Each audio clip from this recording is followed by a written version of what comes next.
तो दोस्तों इस समय आप जो फुटेज देख रहे हो ये इटली की अथॉरिटीज ने जारी की है और इस फुटेज के साथ जो इटली की अथॉरिटी ने बताया है वो बियॉन्ड शॉकिंग है। दरअसल इटली की अथॉरिटी ने बताया कि कुछ दिन पहले हमारे यहाँ पर एक शिप आया था और उस शिप को देखकर हमें उस पर थोड़ा डाउट हुआ तो हमने उसे जांच करने की ठानी। एक दो कंटेनर चेक किए और एक कंटेनर में कुछ टेक्निकल सामान रखा हुआ था। जब शिप के ऑनर से पूछा गया कि ये सामान है क्या और ये कहाँ जा रहा है तो उन्होंने बताया कि ये विंड टरबाइन्स हैं जो कि हवा से बिजली उत्पन्न करने वाली जो चक्कियां होती हैं उन्हें विंड टरबाइन्स कहते हैं। ये उसी का सामान है और इसे हम पहुंचा रहे हैं लीबिया। और ये बात सुनकर इटली की अथॉरिटी को और भी ज्यादा शक हुआ क्योंकि लीबिया इस टाइम पर दुनिया के सबसे बर्बाद देशों में आता है और जो विंड टरबाइन्स होती हैं वो किसी भी देश के लिए एक लग्जरी की तरह होती हैं। आप देखोगे कि ये जो विंड टरबाइन्स हैं वो लगभग ऐसे देशों में ज्यादा मिलेंगी जो कि काफी ज्यादा अमीर हैं या फिर इस टेक्नोलॉजी को अफोर्ड कर सकते हैं, क्योंकि अमूमन जो गरीब देश होते हैं जिनके पास ज्यादा संसाधन नहीं होते वो सस्ती बिजली बनाने की साइड जाते हैं और सबसे इजी वे है बिजली बनाने का कोयला जलाकर। इसीलिए इटली के अधिकारियों को लगा कि लीबिया तो इतनी ज्यादा गहरे संकट में है कि लोगों को खाने के लिए भी पैसे नहीं है, उस देश की करेंसी खत्म हो चुकी है, लोग अपने पैसा बैंकों से नहीं निकाल सकते और इजराइल के साथ उनके युद्ध होने के चांसेस भी हैं, तो ऐसे में वो इतना खर्चा तो नहीं कर सकते। और यही कारण था कि उन्होंने इस कंटेनर को बहुत अच्छी तरीके से इन्वेस्टिगेशन करने की ठान ली और इसीलिए उसके अंदर जो विंड टरबाइन्स के नाम से बॉक्स रखे गए थे उनको खोला गया तो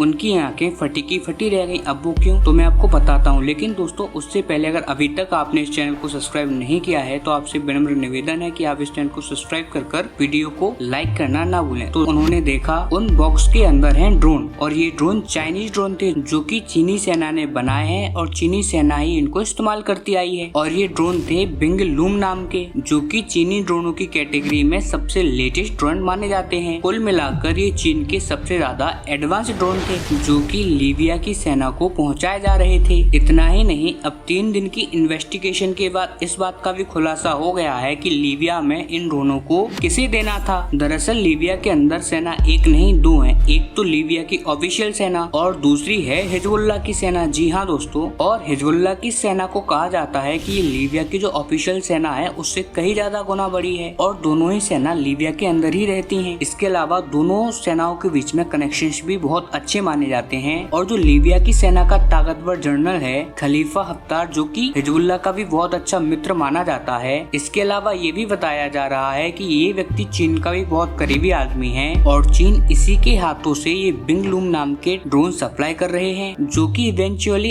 इस्तेमाल हो सकते थे इजराइल के खिलाफ। इतना ही नहीं, ये ड्रोन हिजबुल्लाह को भी सप्लाई किए जा सकते थे क्योंकि इन ड्रोन के बदले चीन पैसे नहीं लेने वाला था। रिपोर्ट ये निकल कर आ रही है कि इन ड्रोन के बदले चीन लेने वाला था। जो लीबिया में इम्पोर्टेंट पोर्ट हैं, कई अन्य ऐसी लोकेशंस हैं, उन पर चीन अपना अधिकार जमाना चाहता था। कुल मिलाकर चीन लीबिया के अंदर अपना प्रभुत्व जमाना चाहता था और चीन के लिए ये चीज बहुत ज्यादा इम्पोर्टेंट भी है क्योंकि आप जब देखोगे तो सीरिया भी यही है और सीरिया के अंदर रूसी सेना की प्रेजेंस है, अमेरिकी सेना की भी प्रेजेंस है, लेकिन चीन का यहाँ पर कोई भी नामो निशान नहीं है। ऐसे में लीबिया एक सूटेबल लोकेशन है चीन के लिए। अगर चीनी सेना को यहाँ पर कोई पोर्ट मिल जाता है तो चीनी सेना यहाँ पर अपना आर्मी बेस भी बना सकती थी। इसीलिए चीन हर संभव कोशिश कर रहा है लीबिया को अपने इन्फ्लुएंस में लाने की और अब तो ये इस स्थिति पर स्थापित है कि हम हथियार भी सप्लाई करने के लिए रेडी हैं। अब देखने वाली बात ये होगी कि चीन इस बात पर क्या रिएक्शन देता है क्योंकि अभी तक तो चीन की साइड से कोई भी रिएक्शन इस मामले पर नहीं आया। खैर दोस्तों, आपका इस पर क्या सोचना है हमें कमेंट कर